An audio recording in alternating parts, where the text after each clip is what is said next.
আসসালামু আলাইকুম। আমি মোহাম্মদ শাখাওয়াত হোসেন। আমার ভিডিও টিউটোরিয়ালে আপনাদের স্বাগতম। আজকের টিউটোরিয়ালে আমরা দেখব যে আমাদের যে কম্পিউটারের মধ্যে পাইথন কিভাবে ইনস্টল করব এবং পাইথন এনভায়রনমেন্ট আমরা কিভাবে সেটআপ করব পাইথন প্রোগ্রামিং করার জন্য। তো প্রথমেই আমরা আমাদের গুগলে সার্চ করব পাইথন। এই যে পাইথন org থেকে আমরা পাইথনটাকে ডাউনলোড করব। এখান থেকে আমরা লেটেস্ট ভার্সনটাই ডাউনলোড করে নিব। আপনাদের ইচ্ছা মতো আপনারা যে কোনো ভার্সন ডাউনলোড করতে পারেন। তো সাথে আমাদের আরেকটি বিষয় লাগবে, সেটি হচ্ছে আমাদের এই পাইথন প্রোগ্রামিং করার জন্য আমরা পাইজামটা ইউজ করব। তো পাইজামটা ডাউনলোড করে নিয়ে ফেলি। আমরা পাইজাম ডাউনলোডে চলে গেলাম এবং সাথে সাথে আমাদের এখান থেকে পাইজামের দুইটা ভার্সন আছে। একটা হচ্ছে কমিউনিটি ভার্সন আর একটি হচ্ছে পার্সোনাল ভার্সন। এটা হচ্ছে আমাদের কিনে চালাতে হবে, আর এটা কমিউনিটি ভার্সনটাও টোটালি ফ্রি। তো আমরা কমিউনিটি ভার্সনটাই ডাউনলোড করব। ডাউনলোড ক্লিক করি, ডাউনলোড শুরু হয়ে যাবে। এই যে আমাদের ডাউনলোড পাইজামটা ডাউনলোড শুরু হয়ে গেছে। ওকে, আমাদের এখানে আর তেমন কোনো কাজ নেই, আমরা এটা কেটে দিলাম। পাইথন org এটা আমাদের কেটে দিলাম এবং আমাদের এখান থেকে মেবি পাইথনটা ডাউনলোড হয়ে গেছে। এটা আমরা ইনস্টল করব। ইনস্টলে ক্লিক করলাম, মানে এটার exe ফাইলটা রান করলাম। এখান থেকে আমরা ইনস্টল নাও এটাতে ক্লিক করব। আর নিচে থেকে আমাদের অবশ্যই install launcher for all user এটা আমরা দিয়ে দিতে পারি রিকমেন্ডেড। আর তার সাথে আমাদের যেটা অবশ্যই দিতে হবে সেটি হচ্ছে এই পাথ। এটাকে আমি ইনস্টল করে দিলাম। তো আমাদের পাইথন ইনস্টল হওয়ার সাথে সাথে পাইথনের সাথেই একটা বিল্ট-ইন আইডি থাকে, যার মাধ্যমে আমরা পাইথন প্রোগ্রামিং করতে পারি। তো এটাও আমরা দেখব যে আমরা কিভাবে করতে পারি। তো আমাদের পাইথনটা ইনস্টল হয়ে গেছে, আমরা ক্লোজ করে দিব এবং আমরা যদি এখানে সিএমডি ওপেন করি, সিএমডি লিখে আমরা এন্টার দিলাম। তো আমাদের এখন সিএমডিটা ওপেন হলো। এখন আমরা যদি লিখি পাইথন, তাহলে দেখব যে আমাদের পাইথন ভার্সনটা আমরা যেটা ইনস্টল করেছিলাম সেই ভার্সনটা দেখাচ্ছে এবং এর বিভিন্ন ইনফরমেশন আমরা এখানে পাচ্ছি। তো আমরা এখানে পাইথনটা ইনস্টল হয়ে গেছে। আর যখন আমরা এখানে পাইথন লিখবো, তাহলে আমরা এখানে কমান্ড কোডের মধ্যে আমরা প্রোগ্রামিং করতে পারবো। তো এখানে যদি আমরা লিখি হ্যালো, আমরা প্রিন্ট হ্যালো লিখলাম। আমরা লিখে যদি আমরা এটাকে এইভাবে লিখি এন্টার দিই, তাহলে আমাদের এখানে ওকে। তো আমাদের এখানে একটা সিনট্যাক্স ভুল হচ্ছে, যেটা হচ্ছে আমি প্রথমে দিয়েছিলাম সেকেন্ড কোটেশন, তারপরে দিচ্ছি ডাবল কোটেশন, যেটা আমাদের ভুল হয়েছে। তা আমরা আবার দিব প্রিন্ট, আমরা ডাবল কোটেশনের ভিতরে লিখলাম হ্যালো, আবার ডাবল কোটেশন শেষ করলাম। এখন যদি আমরা দিই, তাহলে দেখবো যে আমরা এখানে হ্যালোটা প্রিন্ট করে দেখাচ্ছে।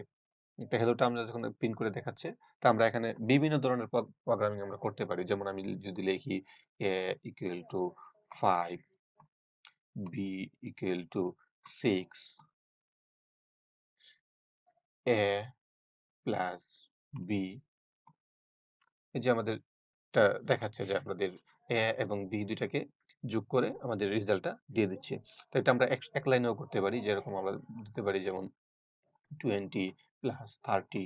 যেমন ক্লিক করলে এই যে আমাদের রেজাল্ট এখানে চলে আসছে। তো পাইথন প্রোগ্রামিং একদম ইজিলি আমরা এই কমান্ড ফর্মের মাধ্যমে পাইথন প্রোগ্রামিং করতে পারি। তো আমরা এই কমান্ড ফর্মের মাধ্যমে না করে আমরা যদি কোনো আইডি ইউজ করি, সেটাও আমরা করতে পারি। তো আইডির মধ্যে সবচেয়ে জনপ্রিয় বা পাইথন প্রোগ্রামিং এর জন্য একটি জনপ্রিয় প্ল্যাটফর্ম, যেটা জেটবিনস এর তৈরি একটা আইডি, সেটি হচ্ছে পাইজাম। সেটা আমরা ইউজ করব। তো পাইজামটা আমরা ডাউনলোড দিয়েছি, ডাউনলোড হচ্ছে। আমরা দেখি ডাউনলোডের কি অবস্থা। আর ৪-৫ মিনিট লাগবে। তো এটা ডাউনলোড হতে থাক। তার মধ্যে থেকে আমরা পাইথনের কিছু জিনিস আমরা দেখি। পাইথন প্রোগ্রামিং এর মধ্যে যে বিষয়গুলি এখানে খুবই একটা ইম্পোর্টেন্ট বিষয় বা যেটা আমাদের অনেকেই ভুল করে থাকি, এই বিষয়গুলি আমরা এখানে দেখব। তো তার মধ্যে পাইথন প্রোগ্রামিং এ আমরা যখন কাজ করব, তখন আমাদের পাইথন প্রোগ্রামিং এর আগে কোনো ডাটা টাইপ উল্লেখ করতে হয় না। এর মধ্যে কোনো কিছু যেমন এটা কোন ধরনের ডাটা হবে, এটা ইন্টিজার না এটা এই ফ্লোয়েট না এটা ক্যারেক্টার, এই ধরনের কিছু বলে দিতে হয় না। যদি আমরা সোজাসুজি বলে দেই, যেমন ইন্ট এ, এটা একটা ভেরিয়েবল ঘোষণা করলাম যে ইন্ট এ, আসলে এটা এভাবে নেয় না, যেটা কি হবে এটা এইভাবে হয় না। তো এটা কি করতে হবে, আমাদের জাস্ট বলে দিতে হবে এইভাবে। যেমন এটা এইভাবে যদি আমি লিখে দিই, যেমন a equal to 10, তাহলে এটাই আমাদের ইন্টিজার টাইপ ডাটা হয়ে যাবে।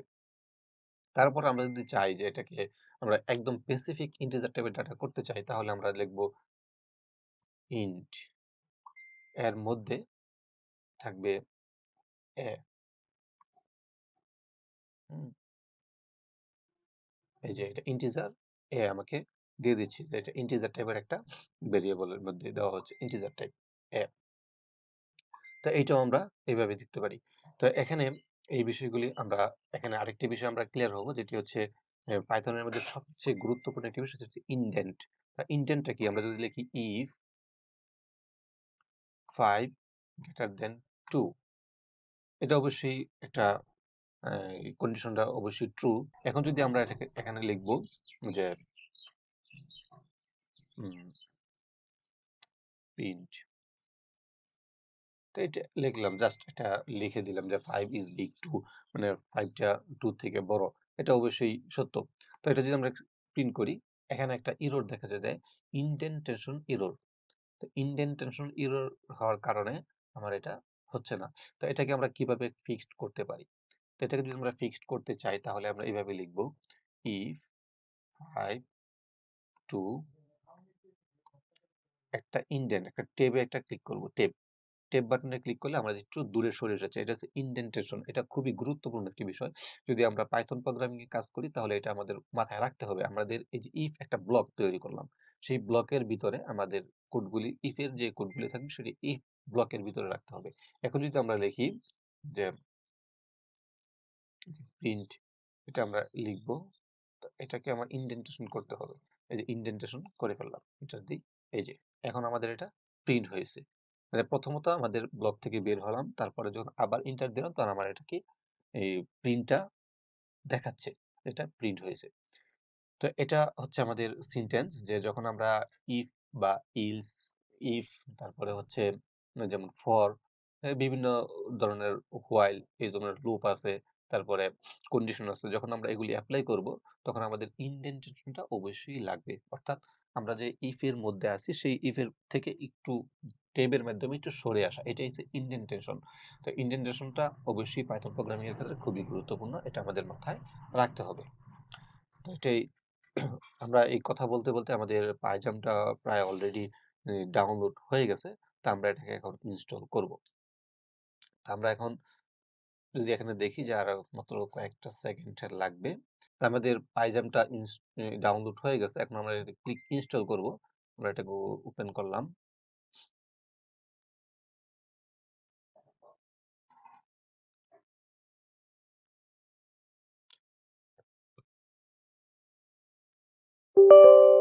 এখন ইয়েস বাটনে ক্লিক করলাম, ইনস্টলেশন হবে। নেক্সট, এখান থেকে আমাদের যে পাথ আছে সেই পাথেই থাকবে। নেক্সট, এটা আমরা দিয়ে দিলাম, রেজিস্টার নিডেড, তারপরে হচ্ছে ক্রিয়েট ডেস্কটপ শর্টকাট আইকন, এটা আমরা দিলাম না। আপডেট মেনু, এটা আমরা দিলাম না। ক্রিয়েট, এটা আমরা ঠিক দিয়ে দিলাম, এবং এটাকে আমরা নেক্সট বাটনে ক্লিক করলাম। জাস্ট ইনস্টল জেটবিনস এর একটা কমিউনিটি সফটওয়্যার। এটা জেটবিনসটা হচ্ছে একটা আইডি প্রস্তুতকারী প্রতিষ্ঠান। এটা বিভিন্ন ধরনের আইডি তৈরি করে থাকে, যেমন পিএসপির জন্য পিএসপি স্টোভ, এটা জেটবিনস এর তৈরি, এবং আরো অনেক ধরনের আইডি জেটবিনস তৈরি করে থাকে। জেটবিনস একটা ল্যাঙ্গুয়েজও তৈরি করেছে, সেটি হচ্ছে আমাদের অ্যান্ড্রয়েড ডেভেলপমেন্টের জন্য তৈরি, মানে ডেভেলপমেন্টে এটা অফিসিয়াল ভাবে ইউজ হয়, সেটি হচ্ছে কটলিন। যাক, এটা জেটবিনস নিয়ে আমরা কথা বলার বিষয় না। তো আমরা আমাদের যেই কাঙ্ক্ষিত আইডি পাইজামটা ইনস্টল হয়ে যাচ্ছে। এখানে আমাদের কম্পিউটার রিবুট অথবা রিবুট ম্যানুয়ালি লেটার, তো আমরা রিবুট ম্যানুয়ালি লেটার এটাতে রেখে আমরা ফিনিশ বাটনে ক্লিক করলাম, তাহলে আমাদের এটি ফিনিশ হয়ে গেছে। তো আমরা এখন এটাকে রান করাবো। আমরা যদি এখানে ক্লিক করি, এটা রান হবে। তো পাইজামটা রান হতে একটু সময় নেয়, যেহেতু এটা একটু ভারী সফটওয়্যার অবশ্য। আমাদের নরমালি যদি টুকটাক পাইথন নিয়ে কাজ করি, তাহলে আমাদের পাইথনের বিল্ডিং যে আইডি আছে, এটাই আমাদের জন্য অনেকটা বেটার। বাট এটা একটু মানে সাদামাটা। আমরা একটু ভালো বা দেখতে চাকচিক্য, সেই কারণে আমরা নিলাম পাইজাম। তো আমরা এখানে এটাকে কনফার্ম ইউজ জেটবিনস যেই পলিসি আছে সেই পলিসিতে আমরা টিক দিয়ে দিলাম এবং কন্টিনিউ বাটনে ক্লিক করব।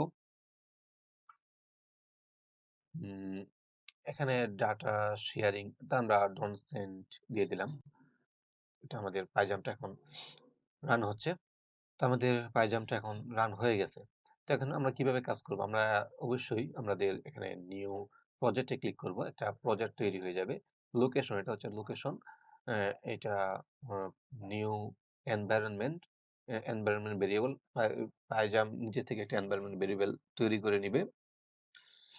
এটাকে ভার্চুয়াল এনভায়রনমেন্ট বলে। তো এখানে যা আছে যে পাইথন পাথ আমাদের পেয়ে গেছে অলরেডি, তো সমস্যা নাই। তো আমাদের সবকিছুই ঠিক আছে। এখন আমাদের যদি ক্রিয়েট বাটনে ক্লিক করি তাহলে আমাদের প্রজেক্টটি ক্রিয়েট হয়ে যাবে। অল্প একটু টাইম লাগবে। আমাদের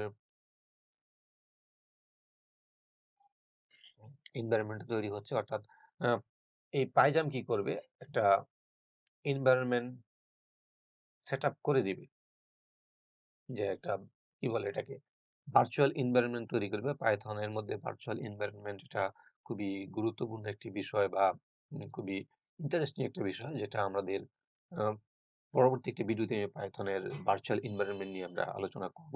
ওকে, আমাদের প্রজেক্টটি রেডি হয়ে গেছে।